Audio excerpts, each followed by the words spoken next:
Welcome to Codex, History of Video Games. My name's Tyler Osby. And I'm Mike Coletta. And today we are once again joined by the author of the new book, The Best Competitive Multiplayer Games, Ryan Janes. Thank you for being here, Ryan. Good to be back. Thanks, guys. It's good to have you back. Yeah, it's going to be good. So, real quick, just to go right into it, because you mentioned this in the intro, but I think it's important to tell everyone, because the last time you had you on here, it was for the most relaxing games. And now you're kind of going in the polar opposite direction with the best competitive multiplayer games. So what made you decide to swap it over? Oh, you saying the two can't be the same? No, definitely not. I think it was two reasons. One was I wanted to do the relaxing games because that was a subject that was close to me, and felt, well, let's try something very different. And what's the opposite of relaxing? It's high intensity, action focused stuff. And also when I thought back to my childhood and teenage years, and even now, multiplayer games are some of the best times I recall, with friends or with family. So that really was what steered me toward focusing on that subject for the new book. That sounds like a good reason to do that. I think reading the book, we have similar experiences, with the same kind of games growing up, playing them with siblings and friends. So I'm especially excited to dive in and talk about some of these games because there's a lot of Nintendo 64 stuff in there that's a little bit more obscure, I think. I don't know if obscure is the right word, but just stuff that I recognize. I was like, yeah, I'm excited to talk about some of this stuff. So, yeah. I guess we just dive in. We just start talking about some of these games. I guess first, maybe we should define what in your brain is a competitive multiplayer game. I guess what is the sort of the criteria of what you're thinking about when you were selecting these games? I suppose, there is probably one game in the book that maybe goes against this rule, and we'll get to that a bit later. I think really it's just a game where you are going up against an individual or many people, where you're going to have a winner and a loser, essentially. So it ruled out cooperative games. So I had to make sure when we were writing the title for this book, originally I foolishly said the best multiplayer games, which of course there's so many games where you're working together which are multiplayer focused. So that it was much easier to define than relaxing games, because I think relaxing games are a bit subjective. Everyone's different when it comes to what soothes them and what eases them. Whereas competitive, I think, has a bit more of a clearer definition when it comes to what is considered a competitive video game. So yeah, it was basically, am I playing against other humans, and is there a winner and a loser? And that would generally be the main criteria. Gotcha. And that includes multiplayer modes of games that might be single player games. Yes, and there's definitely a few examples of that in the game. So it could be that you have a single player game or a franchise that is known for being single player focused, but then in one of the entries, it introduces a multiplayer mode that ends up being just as engaging as the single player stuff. Yeah, I noticed on this list there are not a lot of esports titles. I think Apex Legends is kind of the closest thing I saw to an esports title on there. Tell me about that, because those seem to be those would be extremely competitive, right? But yeah, if the book was most competitive, then absolutely. When you see the likes of Evo and things like that going on, I think the reason I steered away from those types of games was, firstly, I'm not big on the esports scene. It's something that I think I have a passing interest in. I will watch Evo when they used to play the likes of Super Smash Brothers and things like that, and probably watch the finals of some of the other events just to think, wow, I am a fraction as good as these people are at any type of game like this.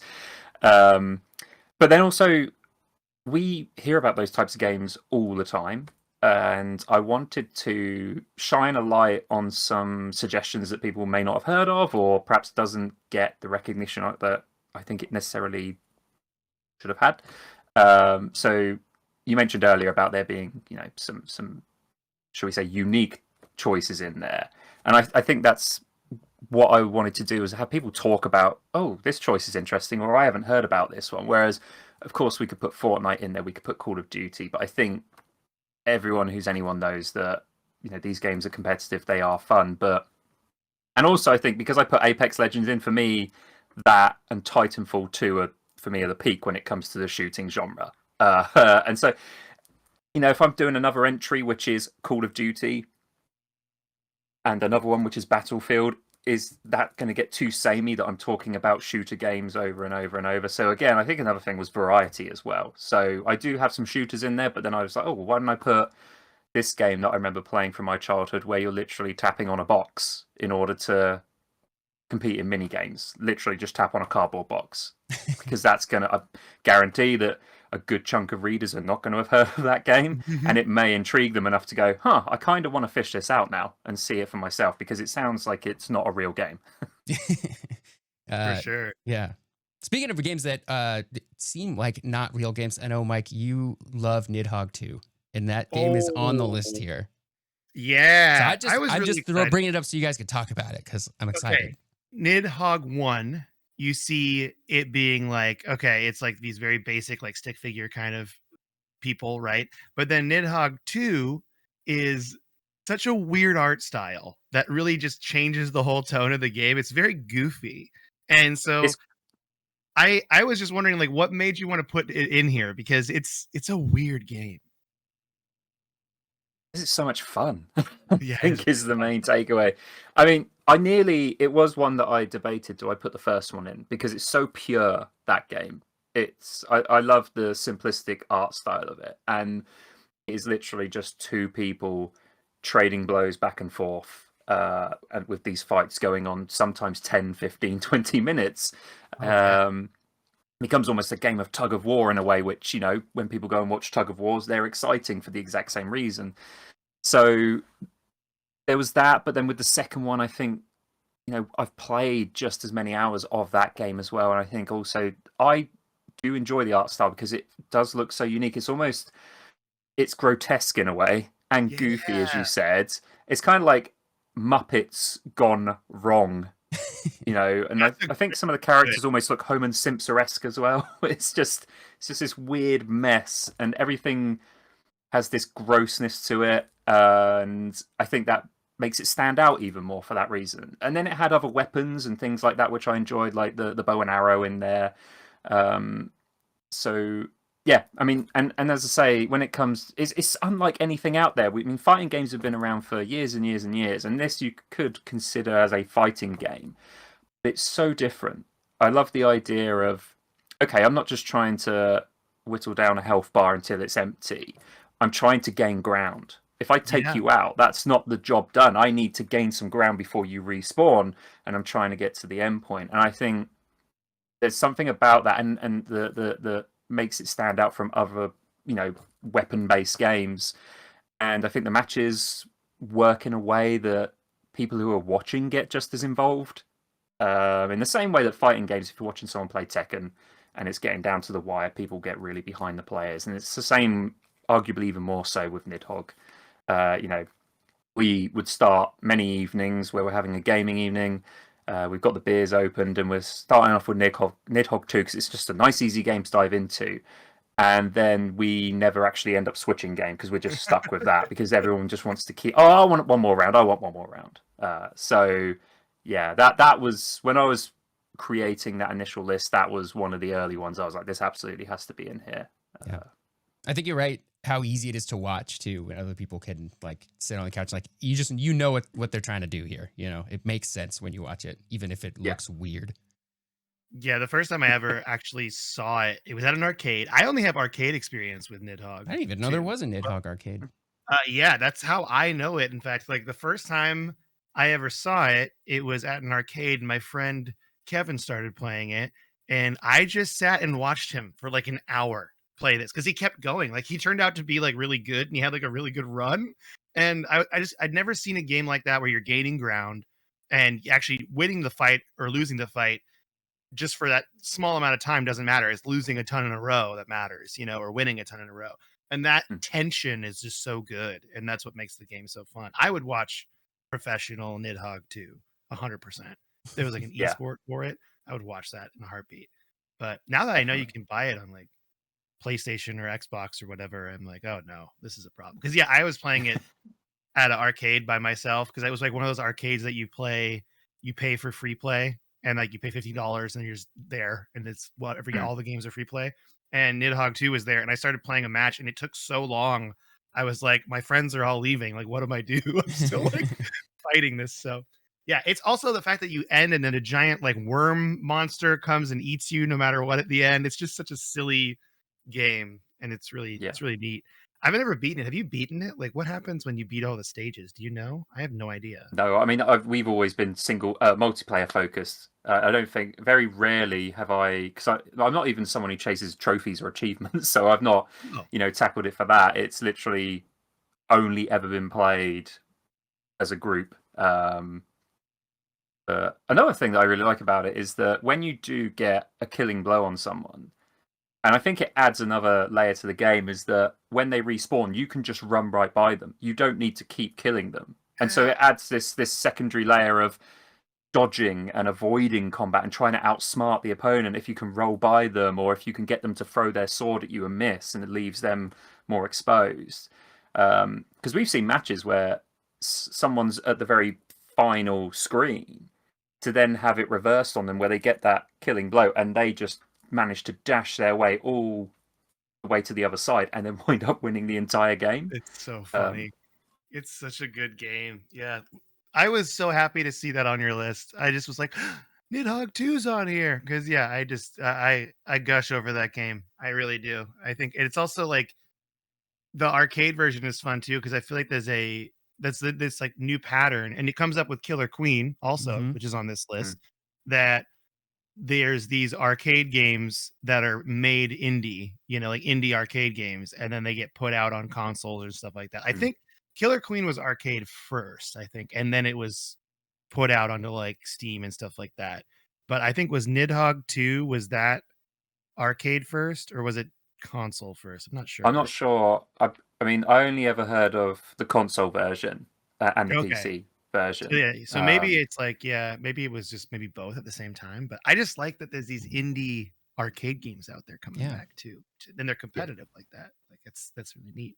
So that I got to gush over Nidhogg 2. So that was that helped me out. Thank you, Tyler, for letting me do that. Makes me happy. The one that I get excited to see on this list here, that I was glad to see there, was Nintendo Land, because I think that's an extremely unique collection of games on a system that they cannot exist anywhere else. Like every other Switch game, more or less, has been ported, or Wii U game has been ported to the Switch. They're pretty much all there. Anything that matters at this point. But Nintendo Land, you can't, because it's built for like 3 to 5 players, and one of them has the gamepad, and the gamepad player is always doing something different. They're either trying to mess up the other players, or they have a different role in the co-op thing that's happening. And so I just wanted to talk a little bit about Nintendo Land. My favorite is the Ghost one, with where everybody's Luigi's Mansion, and all the people who are not the gamepad users are like trying to find the ghost, and the ghost is the gamepad user, and they kind of see a little bit more, and they can see where everybody is, and it's a lot of fun. Can you really quick give me a rundown of? I'd never played Nintendo Land. I honestly never really even heard of it until I read the book. So, like, what is this? Are you like a theme park? Yeah, well, I'll let Ryan explain it, I suppose. I mean, I suppose it's a mini game compilation wrapped in a theme park presentation, essentially. I mean, going all the way back when Nintendo had their E3 presentation, I think they ended the show on revealing Nintendo Land. People were disappointed initially. They were like, "Oh, what's this thing? This isn't Mario, or this isn't the next Metroid or whatever." But basically, the games, each one is focused on a Nintendo franchise. Some new, some old. So there's Pikmin in there, F-Zero, Mario, of course, Luigi's Mansion, and so on. And the whole aim is to demonstrate the capability of the Wii U gamepad, basically. So for the Luigi's Mansion example, it's kind of like got this Pac-Man perspective where you're looking down in a mansion layout, and 4 players are using Wii remotes, and 1 player is using the control pad, and they're playing as a ghost. The other 4 are playing as ghost hunters. And the aim for the ghost is that they're invisible on the TV, which is what the 4 Wii remote users are using, they've got the gamepad and they can move their ghost around undetected. And so they're trying to sneak the ghost up and catch people and basically, I suppose, stun them or knock them out. While the ghost catchers have flashlights, they're trying to stun them with the flashlight like you would in Luigi's Mansion, which will then bring down the ghost's health gradually. The human players have, some advantage of course being more of them, but the Wii remote will vibrate as the ghost gets nearer, so there's that tension side to it. But it's something that you can't do on another platform. I mean, but we've had Super Mario 3D World, we've had Pikmin 3, we've had all these games that were on the Wii U ported over, but with Nintendo Land, the games don't really allow for that. Because you need that second screen. You need to have the TV and the second screen. I mean, there's some other good ones. There's hide and seek, where the person hiding has a bird's eye view so they can see where everyone is, whereas the 4 people chasing can only see from their character's viewpoint. So there's a lot of communication involved. If they're in the red section or they're in the blue section, I saw them. And then you have another one based on Animal Crossing, where you're trying to collect candies as a team. The player with the gamepad controls 2 security characters, and they're trying to chase and capture the other players. So at the time, it was so unique because it was the kind of game that you couldn't get on Xbox, you couldn't get on PlayStation, you couldn't get on the Wii before that. And I think it did a really good job. Like, as when you compare it with other consoles, when the main aim for that launch period is to demonstrate, okay, why am I buying this new system? What is so special about it?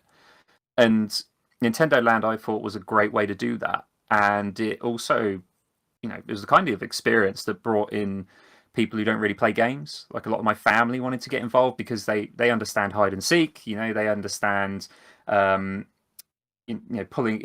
firing crossbows in the Link game, for example. And yeah, I mean, when you compare it with some other examples, it's no Wii Sports, in terms of that having grandparents getting involved, but it definitely, I think, made a strong case for the system at the time. Of course, we know how that ended in the end, but yeah, lot of fun. And again, I think it's just something that, because people dwell on the failure of the Wii U, it's a game that gets overlooked because it hasn't come to Switch, like Pikmin 3 or like so many other titles. So I thought that one was definitely worth highlighting, again, for its uniqueness as well. Yeah, I think they fumbled a little bit on that one because I feel like there were some bundles of the Wii U that came with it, but it wasn't, like you said, like Wii Sports, where it was just like literally every Wii that ever got sold came with Wii Sports. I wish they would have done that with Nintendo Land, because I think it would have been better. But now I want a Wii U, though. I've never had one. I've never played one. So they're worthwhile. I want to try it. Yeah. Well, is it also, so does it have like a theme park overworld that you go through to get to different games? Is that kind of how it works? Yeah. And as you play, you earn coins, which you can then put in a sort of a coin dropping mini game that you unlock themed objects to put into this fictional theme park. That's cool. So you'll have the vehicles from F-Zero, you'll have some, Mario's hat and things like that. So, and you're always, I will say, it has probably one of the most catchiest theme songs. If you get a chance, go online and just put in Nintendo Land theme music. And there's like a retro version of it as well, which is just as good. And that's a good thing, because the music is constantly playing throughout the game when you're choosing what you want to play next and everything. Dang, nice. I forgot what that song is. Yeah, I'm gonna look it up afterward. This is why I love books like this. Is like you highlight games that I get excited about, and I'm not even like, I don't even own these. I gotta go find these. That's kind of where I'm at. So, if I talked about Fortnite, we would be too much to discuss, because we know all about Fortnite. Yeah, I saw a picture recently of Emperor Palpatine with an AK-47 because of Fortnite, and I just was like, I can't anymore. I lost it. It's like the May 4th event. I'm like, I can't. I'm out. I don't know what's going on.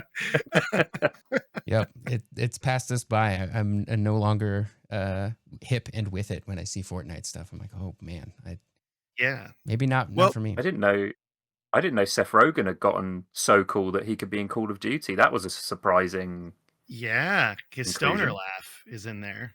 That's what people love. It's Oh, part That's of what the it. kids want. That's what the They kids want, want they apparently. want to hear his stoner laugh. yep. That's what they want. They He, just yeah. he even got it in the Mario movie with DK. There's a DK moment where he's like, So I guess should we talk about Wii Sports real quick? sure. I mean that's in the book, and because you have a memory here, Tyler, and I actually also have a Wii bowling memory. So Oh, like we could all share our Wii bowling memories. I feel yeah. like that'd be nice. Well, my Wii bowling memory is the time when I worked at Amazon. I won a Wii bowling tournament, and I worked in a call center for a couple of years. And it was one of the few times that I was like allowed to not be actively on the phone taking phone calls. So I definitely wanted to play in this tournament, and I won it by bowling 299. I got 9 strikes in a row, and then I got 9 pins and had to pick up the spare at the end or something Wow. like that. It Wow. was almost flawless, but it did win the tournament. That's my favorite Wii Sports memory. I don't know if either of you guys have any good Wii Sports memories. It was in theater in college where Tyler and I met, and it was the green room. They had a Wii in the green room, and I ignored everything, and I tried to bowl a perfect game for like 2 hours, and I just kept failing over and over again. I'd get like 60-second strikes in a row, and then I'd choke. So that's my memory. But I was just like, I just didn't focus on anything else. I just played Wii bowling by myself. It was so fun. Do you have any good I memories, mean, Ryan? probably not as good as those two. I mean, for me, bowling was something I never got close to 300, no matter how hard I tried. But it was a game that I just I think a year afterwards I was going to university, and so of course when you go to university you don't know anyone, and you're all living on campus, and it's a strange time. And so I took my Wii with me because, being a gamer, I didn't want to leave that at home and just not play games for 2-3 months. So I brought along my Wii, and Wii Sports was a game that everyone had heard of but never played, and so it was just this great sort of icebreaker for everyone. And so we wound up all just playing tennis together or playing baseball, and having some drinks, and so it actually made quite an intimidating experience. Meeting new people and going out there, away from your family for the first time, and it actually made it a lot easier. So that's a good memory for me, definitely. That's a great story. That's so much better than me trying to bowl 299 alone. Okay, or 300. Making friends. Making friends. That also I know, happened but in I'm my not, as well. Was with Wii bowling or Wii sports in general. Like that was like a good bonding thing for like my floor of my dormitory. So that's really cool. I played a lot of Rock Band. It was brand new at the time, also. yeah, Yeah, that's yeah. good. Those parts. That was That was what 2000, like the mid to late 2000s. That was a If- good time for like multiplayer party games for people in college. That was a really good Mm. time. Yeah, Yeah. yeah. Are that there was any? Oh, go ahead. I was just gonna say that's the way that we would kick off our night, going on a night out. Rather than going to a bar early and spending money on expensive drinks, it would be right. We're going to go over to someone's house. They have Rock Band, and then we'll play that for a few hours before we then head out. Because I think it's the perfect vibe to set off an evening like that. So that, along with Wii Sports, that was another game. Especially when we went from living on campus to literally getting our own house at one point. That was when we started to track down some secondhand Rock Band gear so we could play that. Oh yeah, in the nights out. that is funny. And the best part about that too is if I recall, I had a couple nights where we're like, we're gonna play Rock Band for like a few hours and then go to the bar, and then we just never went to the bar. That happened quite a bit. We just played Rock Band, and we're like, well, I guess we could just stay here. That was way more fun. So good times.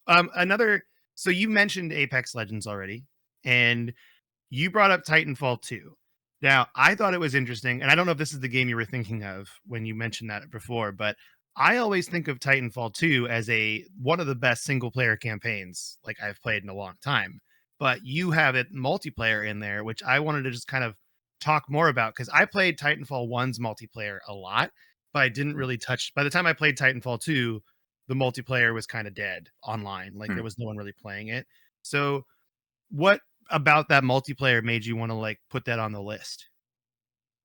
So, I mean, I didn't play Titanfall 1, really. I think I played maybe one match of it because I didn't have an Xbox One at the time.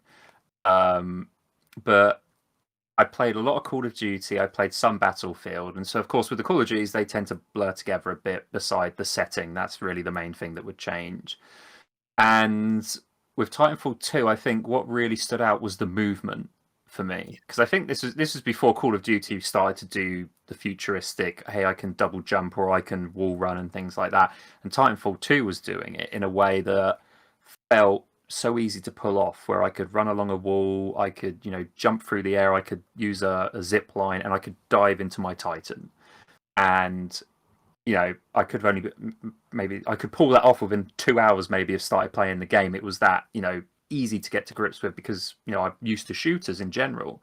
But there was so much more to it as well than, the Call of Duty games for me. I think I liked that they added computer characters in there to pick off as well. And I think so, the number of times I've played Call of Duty matches or Battlefield matches where I'm just getting no one, and it's becoming, that match is starting to become a really rotten time for me because I'm just there for people to kill me, and that's my only role.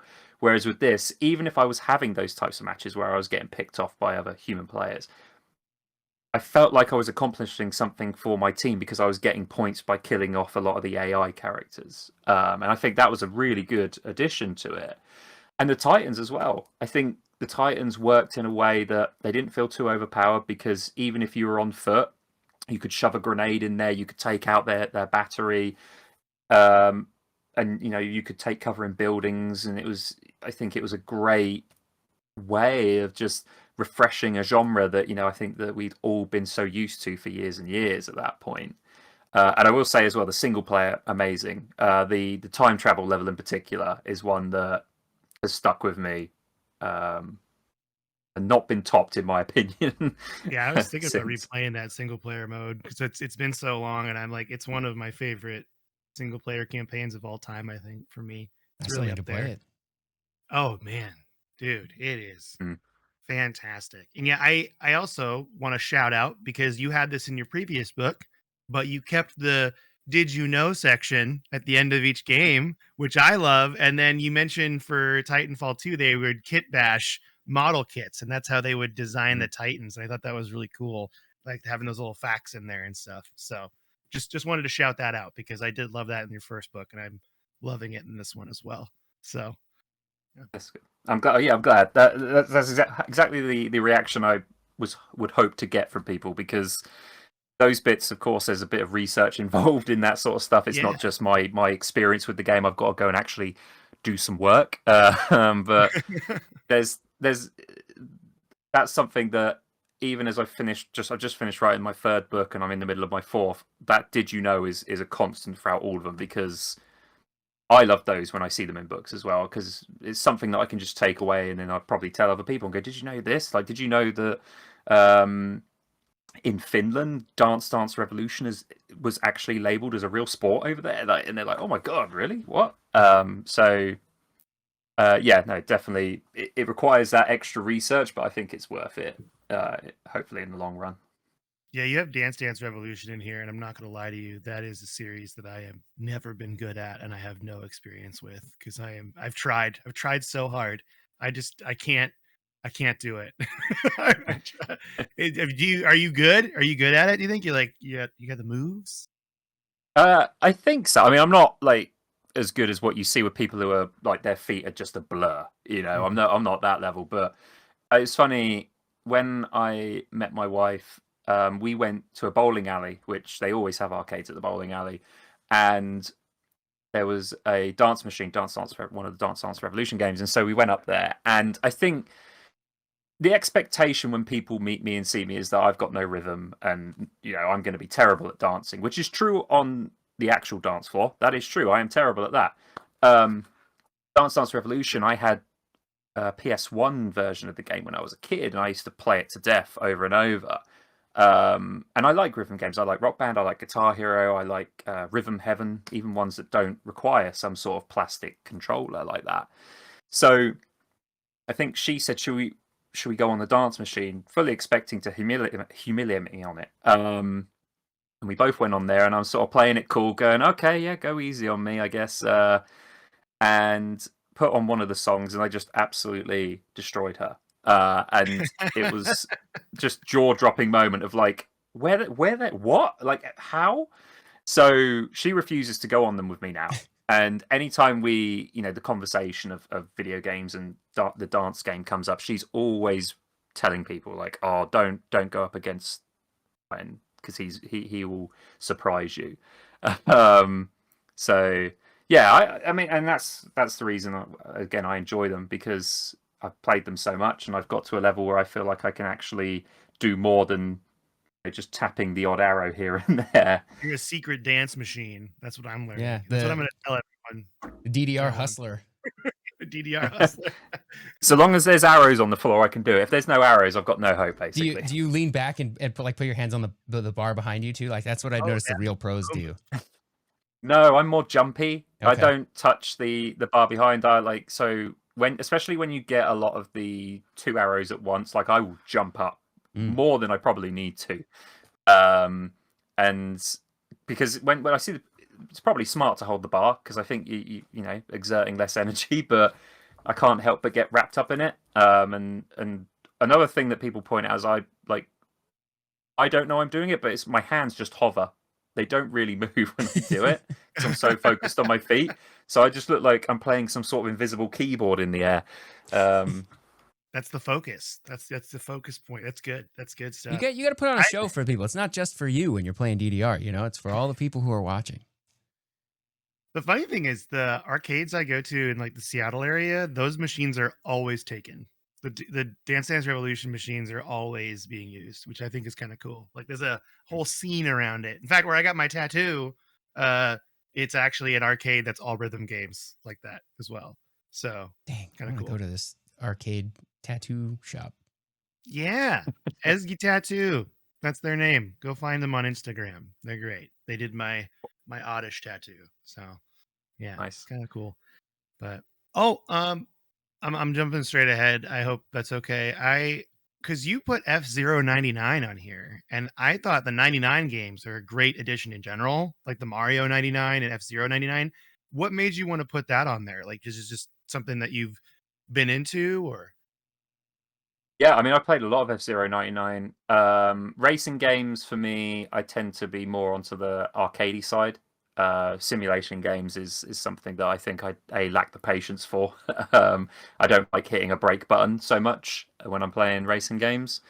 But F-Zero 99 was so surprising because when I think there's been a few racing games that have tried the battle royale style, but I think Chocobo Racing was one of them that had come out before, but it was you're playing a series of mini races and it's eliminating people and then you do another race. And whereas this was, there are 99 of you on this track at once. And I think I just love the chaotic nature of it, because a lot of the time it is like your racer is in a pinball machine and you are just bouncing off racers left, right, and center. And sometimes it is a bit of, let's cross our fingers and hope we make it through this. But I think it's just because it's unlike any racer out there, and I think it really fulfilled that whole F-Zero sort of concept where it's a race to the death and you are getting eliminated down until one of you wins, or you can do the Grand Prix where it literally is eliminating you every round.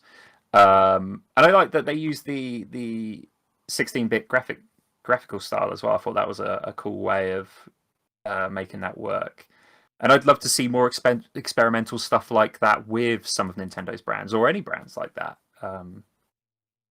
Yeah, I played a lot of the Mario 99. I played a lot of Tetris 99 when that was new. Yeah, I was like, I think it kind of, I don't, F-Zero is one of those pieces of like Nintendo gaming that's missing from my personal like childhood. I never really played F-Zero, unfortunately. So I did play F-Zero 99, but I was like, I felt like at a detriment, like I didn't know what I was doing. I guess really it's just like just get to the finish line is really it. But I was just like That's an accomplishment. If you get to the finish line, that's a win as well. Yeah, just pinballing all over the place because I ended up getting blown up by people. So yeah, it was really really cool though. So did either of you play the Pac-Man 99? I did. I did play Pac-Man 99. Also felt like I knew Pac-Man, but other people know it way more than I do. That's what it felt like. I thought it was kind of cool though. That it just have like all the screens going at the same time. So it's pretty neat.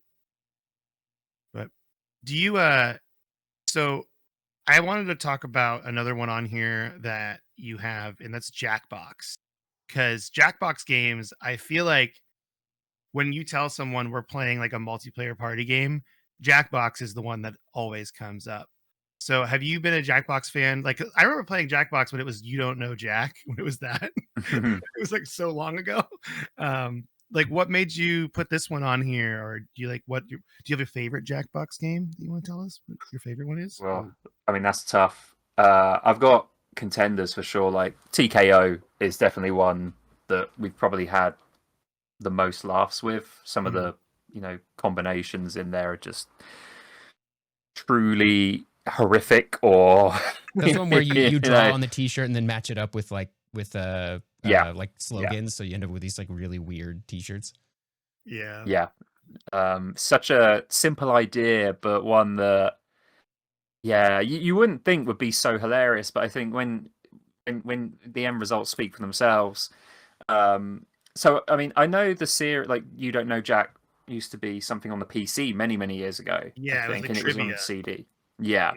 So I hadn't heard of that series back then. My first exposure to it was Fibbage, when they'd released Fibbage on its own, which again thought was a really cool idea. And the fact that you were using a phone, I thought was genius, because it meant that if you only have 2 controllers, but you want to play 8, I don't need to buy 8 controllers, thank God. So wound up playing that, and then when you compare that with other Jackbox, it's quite a tame game by comparison, because you're not trying to be funny, you're trying to trick people by putting words into facts that have a missing word. So, and we played that and absolutely loved it. And then they started to do the party packs where it was 5 in each one, and I've bought and I've reviewed, I think, every one since they've come out, even the adult Jackbox pack that came out last year as well.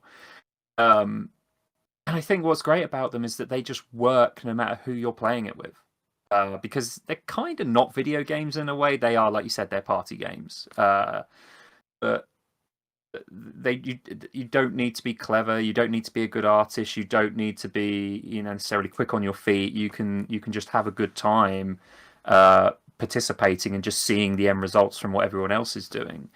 So as I say, this is the one that I mentioned earlier where it wasn't necessarily the competitive side, because I think a lot of the games you don't necessarily care who wins and loses, but based on the amount of fun I've had over the last 10 years with this series, I felt like I'm going to make an exception for this, because there are some as well where, okay, it's good to be at the top, and you do feel good if you win at something like Quiplash, because you're like, oh, I guess I'm pretty funny then if I'm at the top and people think I'm funny. It's that recognition in a way. The rapping robot one is the one for me where I'm like, this was the game that I want to win at. I always like the murder party trivia one. Yeah. With like the fake That's saw great. voice. That's a very funny one yeah. with the voice, the narrator. Yeah. I think they're bringing that back next year, a third one, because they announced Jackbox Party Pack 11 for next year, and I'm pretty sure Murder Trivia Party 3 is going to be in that one. That's great. I like that they bring back at least one every year and add some extra features to it. That's a cool thing.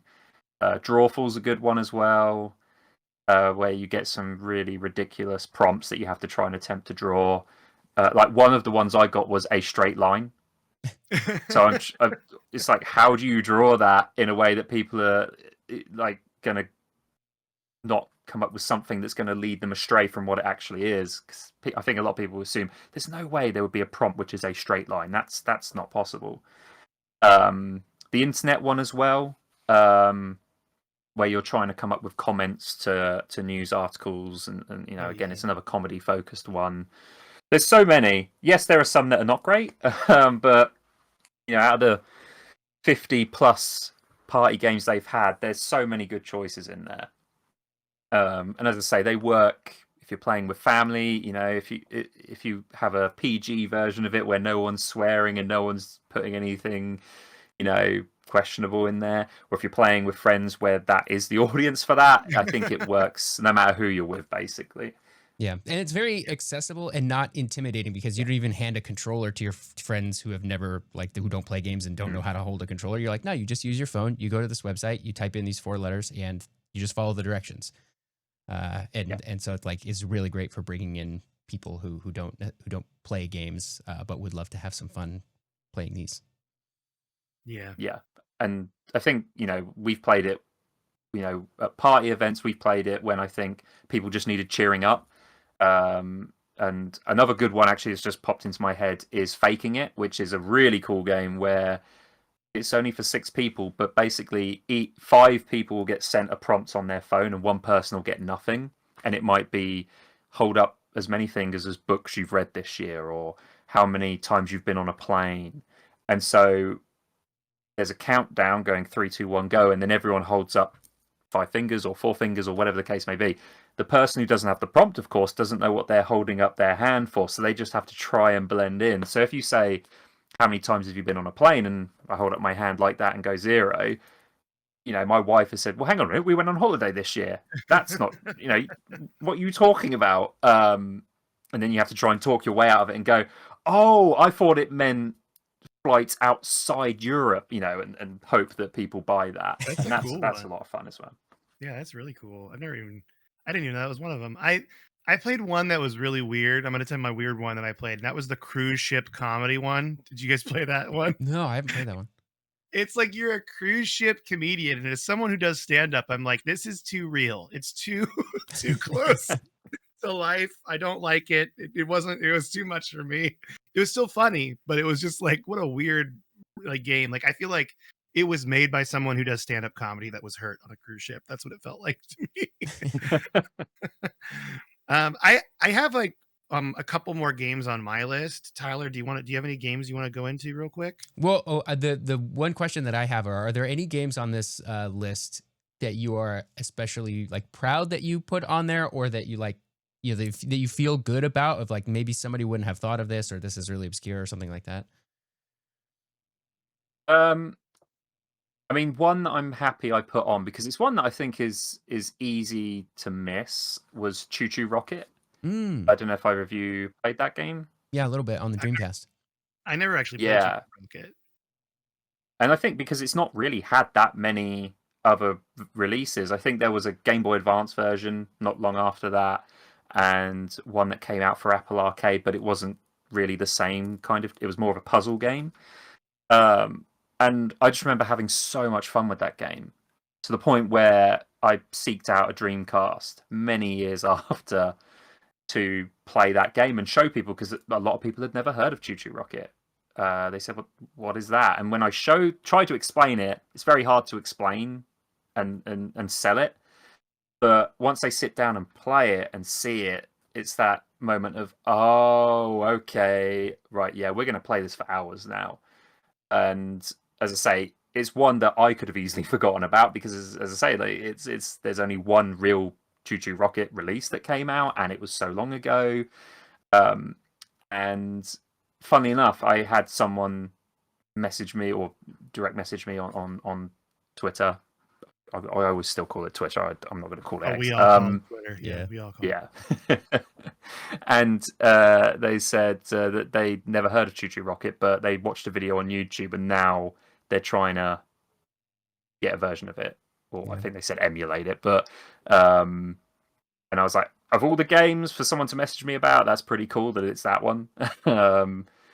If someone had told me, oh yeah, no, I played Mario Kart because I saw it, I'd be like, well, obviously, yeah, everyone's played Mario Kart. But to convince someone that Choo Choo Rocket was worth, giving a damn about, I thought that was pretty good. Yeah, one of the first games to go online on console too. I think you could play the Dreamcast version online with people. Yeah, mind blowing at the time. Yeah, and it was a free game as well. That was another thing. I think it was free. I think you're right. Yeah. Wow. And I would say another one that I wanted to put in, Ultimate Chicken Horse. I really like I was really wanted to make sure was in there, because I think when you think platformers, everyone goes to Mario, but I think the multiplayer in Mario games is not the main selling point of those. I think they're chaotic and they're entertaining, but they're not competitive. Whereas Ultimate Chicken Horse managed to turn a 2D side scroller into something truly competitive. Yeah, it's just if you've not played it, definitely check that one out for sure if you're a platformer fan as well. Yeah, I never have. I'm excited to try these out. I mean, again, like these books are great for that. It's like you discover games you've never played before. So I'm looking up Choo Choo Rocket right now. So Should play some Choo Choo Rocket later. yeah, we could. I want to mention Killer Queen as well because that's a game that I discovered in arcades first, and then you mentioned in the Do You Know section they were playing that in person live before it was a video game, which is do you know? Are you familiar with Killer Queen, Tyler? Yeah, vaguely familiar with it, but tell me about this playing it in real life stuff. Yeah, like But how do they do that? I'm confused by it. You know? I mean, in a way that sounded somehow even more chaotic than the video game itself. It almost seemed like the kind of experience that you would have at school, where you're involving balls and things like that as well. And I did seek out an online rule book for it as well because I was curious, and it was one of those things that sounded like there was so many moving parts to it, and that you needed to get have everyone understand what was happening. That more often than not, it would just devolve into chaos. Which I think is where the whole video game side came in especially handy because it's like, oh, okay, this is a much not a much easier way to experience this type of team based chaos. But I thought that was really neat. Like I like it when video games originate from something where they're doing it in a different manner, like Titanfall 2 with the designs coming from the models, and the same with the general game mechanics of Killer Queen being almost like a schoolyard game basically. Because yeah, I think more experiences that bleed into the gaming world is you get more original ideas, and I mean Killer Queen is definitely one of those that you don't it has that arcade feel to it, but it was I got introduced to it on Switch. I had I don't think really there was any arcade machines that came to the UK as far as I'm aware. But it was something that I'd seen online. I was like, this looks really fun. And then there was a Switch version, which did reduce the number of players on a team, but it still worked really well. And it was still super hard to keep track of everything and make sure that, someone wasn't riding the snail to victory while you were trying to take out the queen. It was, yeah, it's one of those games where there's a lot to focus on. And I don't think you ever get truly amazing at it. You just sort of like control the chaos a bit better the more you play. Yeah, there's like 3 win conditions in the game, right? Or 3 or 4 of them. Yeah. I think. Yeah. There's a Riding the snail, the taking the berries back to the base, and then taking out the queen 3 times. Yeah. And the queen is like has all the maneuverability and is top tier character in that, but at the same time all it takes is one hit and then she's killed. So yeah, if you're too tempted to go on the attack as the queen, that could come back to bite you. So it's trying to figure out some sort of strategy as a team as well, and say we'll do this while you do that. Someone's maybe needs to protect the queen. There's so many different ways you could approach it, and there's not necessarily one that's right or wrong. I think it just depends on the game at that moment, really. It's also just nutty too because it's got this like the arcade version. It's a big cabinet and it's like 2 sides facing each other with 2 TV screens, and then there's like 5 people on each side. It's like 5 on 5. It's really big. Like I was at Ground Control, which is an arcade in Portland, Oregon, and I was like trying to get a group together to play for my bachelor party, and it's like we need to get like 2 more people because we don't have enough people. And yeah, and then just the pure chaos of it all is amazing.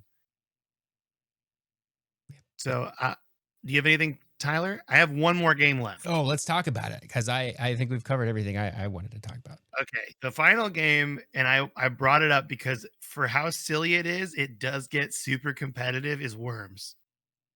Worms Armageddon. Like, have you played Worms, Tyler? Yeah. I feel like this game caused many a childhood argument among my friends and I. Like, this game gets you, which I love that it's on here. Yeah, I mean that's one that I would play a lot with my brothers at the at the time. And you'd formulate new strategies. Like he would always use the blowtorch and the drill to just go into the ground and hide away, which I thought was a very dirty tactic at the time. Whereas I was more, I'm going to try and get good at using the bazooka and accounting for the wind and throwing grenades and changing the timing on it. But I loved how, as the games went on, the weapons got more crazy to the point where you have banana bombs and super sheep and concrete donkeys and all sorts of things going on. And another part that I found strangely compelling was that, you know, naming your team, personalizing your team, and more often than not, it would be, you know, using my friends' names or something, which when you look back is actually quite twisted because, of course, they're all getting killed and things like that. But yeah, or theming it around something because you could also pick the gravestones they had, and all the battlefields were randomly generated as well, which was awesome. So you would never have any two maps that were alike. Sometimes you might have them where there is a ceiling to it, so you're pretty much all underground. Others you could even say, well, maybe it's just a series of smaller islands. Each one would require a different approach to it. Be that, okay, I'm going to try and retreat, or I'm going to just go on the full attack, or I'm just going to kill my worm at the expense of everyone else here with a stick of TNT. Yeah, absolutely. I mean, even today, like when they release new versions of Worms, they're still just as addictive. And I think the fact they're still 2D just demonstrates, I think, the strength of what the original formula they had. I enjoyed Worms 3D personally. I thought it was still a good time, but I think with that third dimension, it made it even tougher, to use bazookas and use grenades and things like that, because you're now dealing with an extra axis, which made it too tough. But yeah, great series that is. Great. I think it's British as well, isn't it? So it does have that British sense of humor as well, I think, in there. Especially like the voices in there as well of the worms. They always say funny things, and then you get the different accents and all sorts as well. Yeah, we actually I don't think we've ever talked about Worms on the podcast. That would be a good series to cover at some point in like a weird one-off, because it's very silly. Yeah.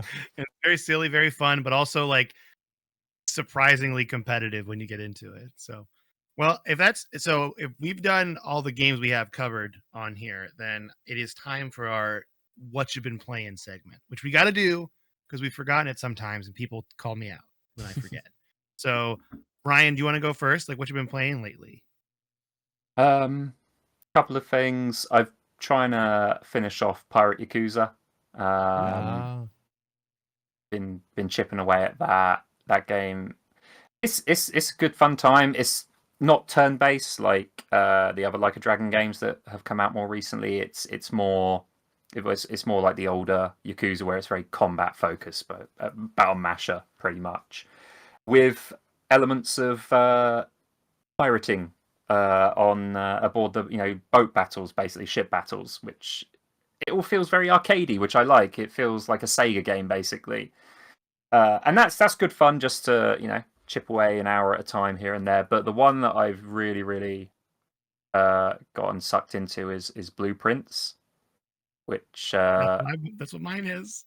I mean, that one came out of nowhere, and I love it when a video game just comes out of nowhere and I'm like, what even is this? And it just grips me. And that happened with games like Balatro, Hades, Slay the Spire, and this is another one of those special games where I had no expectations coming in because I knew nothing about it, and then saw the reviews and some people at work told me about it, and I thought, okay, let's give this a shot. And yeah, I mean, at the moment, I think it's definitely front runner for Game of the Year from the ones I've played so far. And I mean, I've not even finished it yet. I think I've put about 20, 25 hours into it. But so far, incredible game.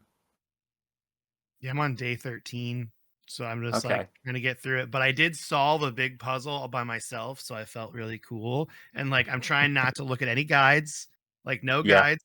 The only thing I've done is I've used the internet to get text chunks when I'm too lazy to write down the giant piece of text, like the sheets, for example, the music sheets. I'm Yeah. like, I'm just gonna copy paste that text from the website. Have, But have you got a notebook at all with scribbles on, or is I it? have a text file on my computer that Okay, has yeah. like all these like little like clues and everything on there. And like, yeah, I just made a notebook pad file on my desktop that I just keep on the side as I'm playing on one screen and have it on the other monitor. So Yeah. yeah, it kind of reminds me of an escape room, and Mm. that vibe is really hitting for me. So that's what I've been playing this week too.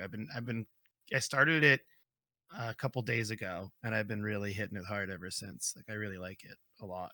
So Something I like about it is that I've stumbled across solutions and yeah, progress in it without anticipating I would. Like sometimes when I've played a day, I think I've done 27 days in it at this point, and some of them have been massive failures. But I will piece together things and go, right, I need to do this, this, and this, and I'll try and do that. But while I'm trying to do that, end up inadvertently actually solving something else, and I'm like, oh wow, okay, I did maybe solve what I set out to do, but this has actually got me some progress, and now I've got this upgrade, and that's going to help me.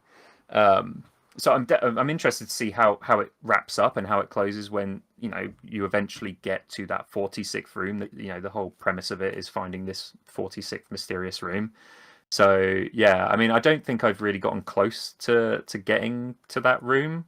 Like I've solved bits and pieces that I know are going to help me in doing that, but to get it in one run, I've not gotten close as far as I can yeah, it tell. seems like you got to have some luck to it as well. Yeah. To do it. Like because I've definitely I had a run last night. Tyler and I were hanging out, and I dead ended myself like really Mm. quickly, and I was like, oh man, like I just wasn't even thinking.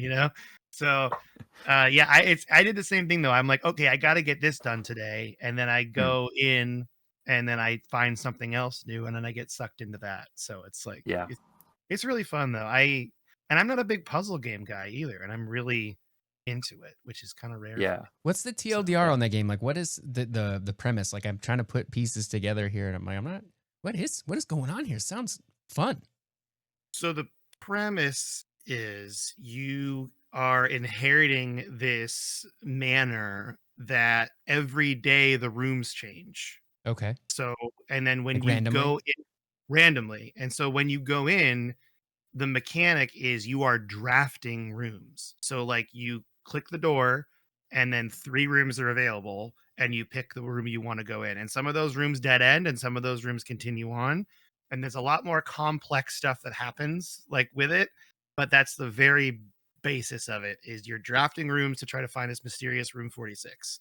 And there's no like violence. It looks like a horror game, but it's not a horror game. Like I've never been scared No, anytime. it's definitely atmospheric. It's moody, I would Yeah, say. it's Because moody, it's mysterious. there's no other Yeah. characters but you. Mhm. And yeah, I mean, it's basically a roguelike, isn't it, in a way, as Yeah. well. You fail, you go back to the start and you try again, but you've got the gain of knowledge that you've just got from your failures before.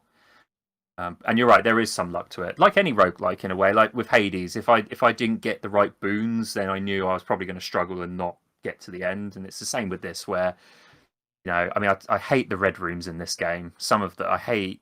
Oh I yeah. think the I forget what it's called, the dark room. That one I hate. Oh, the photo room, yeah, where it's like Yeah, that one's yeah, there's red rooms and green rooms, Tyler, and the red rooms like hurt you and cause negative effects. So the dark room, you walk in and it's got all the exits, but when you go to the exit, if you're drafting, they're all black. You just have to choose one randomly, so you don't Mm. know what you're going into. And I've dead ended so- myself many times doing that. yeah, So it's one of those things where you don't think it's I think what's intriguing is it surprised me, and like I never would have thought this would be something that hooks me in, and it's hooking Hmm. me in. Like really, like what the one more run idea of it where I stay up way too late because I'm doing one more run. That's been hitting me really hard with that game. Yeah, So definitely. yeah, but I've been playing that and I've been playing Oblivion Remastered, but I'm really not in a rush because I beat that game, before, and it's just so beautiful. I've just been like kind of playing it for nostalgia's sake. But Tyler, what have you been playing this week? This week, the game I've been playing is Expedition 33. I think I talked about it last week. I'm a little bit further. I'm probably about 12 hours in now, so maybe approaching the halfway point. And I'm still loving it. I have found that the timing windows for blocking attacks, parrying attacks, and dodging are very tight. And if you don't do them right, you will lose the fight, especially some of the harder ones like the optional bosses. Basically, if you're not parrying everything, you're going to get one shot. So that's frustrating a little bit. But most of the time it's not that frustrating. And the story is really good. It's really sad. It's a real bummer. And the graphics are amazing. And it just, everything about it feels so polished. I'm still into it. So yeah, having fun with that. And I play a little bit of Oblivion Remastered too. I come back to that for the same reason you are, Mike, like the nostalgia thing of just like, I can just dip in here for like 30 minutes, make a little progress on Mages Guild stuff that I was doing. And then if I don't touch it for 2 weeks, I don't care. It's fine. Dude, Stealth Archer is so satisfying still. When Yeah. you hit someone with an arrow and they just ragdoll across the room. It's so silly. But all right, cool. Well, that is going to be our episode today. And the book is The Best Competitive Multiplayer Games. Ryan, thank you for being here. And you can the book is available right now, right? Correct? Yeah, I believe so. Hardback copies at the moment, and I believe digital versions will follow shortly. Excellent. Yeah, cool. Well, yeah, it's really great. And again, we love having you on. So it's always fun to talk about games and you showing us these games that we are discovering in real time, which is always a good time too. So That's with great that, to hear. yeah, of course. And yeah, with that, things you can do to support us, you can go to our Discord channel. We got everything on there. You can go to codexpodcast.net. That's got links to everything. And you can send us an email at codexhistorypodcast@gmail.com. And with that, Tyler, do you want to say goodbye to everybody? I will say goodbye to everybody. Goodbye, everybody.